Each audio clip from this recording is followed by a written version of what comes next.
বাবু ওই মাস তো শেষ, বেতনটা দেবেন না? মোর তো টাকা লাগবে, টাকাটা দেন। আয় সর্বনাশ।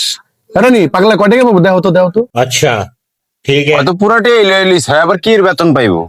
পুরা ঠেয়ালি আলি সেই মানে এই আজবারে এই কথাবার্তা কইবেন না, মুই কিন্তু এখন অনেক ঠান্ডা হয়ে গেছি। পুরা টাকা কইতে নিয়ে নিছি, এখন মুই 2000 টাকা পাবো। 2000 পাবি মানে? এই তোর বেতন কত? 10,000। 10,000? তোর বেতন হলো 10,000, তুই একবার নেছো 5,000, একবার নেছো 3,000, একবার নেছো 2,000। 10,000 তো তুই নেছো, তুই আবার 2,000 টাকা পাবি কই? কি কোন 10,000 হয়েছে? কি গাঁজা খাইয়ে কথাবার্তা কইলে হইবে? কি 10,000? 5,000, 3,000, 2,000, মোটলে 8,000। আবে ওখানে সালে। 2,000 টাকা পাই। টাকা দেন, মোর কিন্তু টাকা লাগবে মামু। এবারে মাথা মানে কিন্তু গরম হয়ে যাচ্ছে। তখন আর সুন্দর একটু বুঝাও তো। ठीक है। এবারে হন হেন তোর একটা বুঝ দেই अच्छा বলা লাগবে না, আপনি কোন। মুই বুঝতে আছি, খুব বুঝতে আছি। আচ্ছা ধর তোরে 3টা পরোটা খাইতে দিলাম। अच्छा খালি পরোটাই দেবেন, ডাইল ভাজি কিছু দিবেন না? আচ্ছা ধর তোরে 3টা পরোটা আর ডাল ভাজি দিলাম।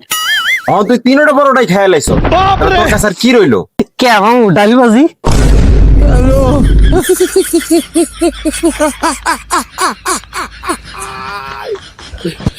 ওরা কেন